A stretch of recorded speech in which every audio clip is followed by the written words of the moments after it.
So for a side note, I found out that if I point my seat down instead of having it pointed like straight, I can actually get on my bike a lot easier and ride it.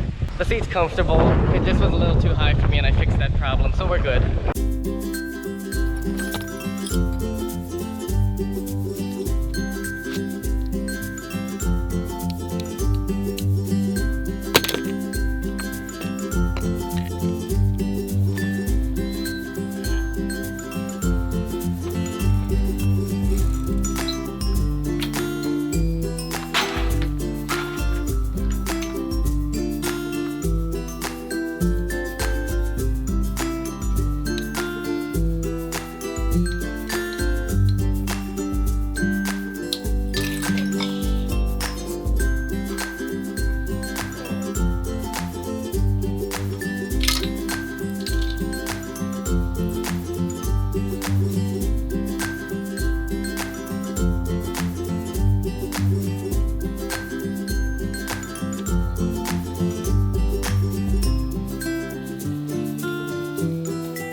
I'm not sure if McCully Bicycle is open, but I'm gonna try and check. Thank you, McCully Bicycle, for always being there for me when I need you. Now my bicycle has a new lock, water bottle holder, and a new seat. I think I'm happy with this. Oh, that's not good. Nope, not good at all.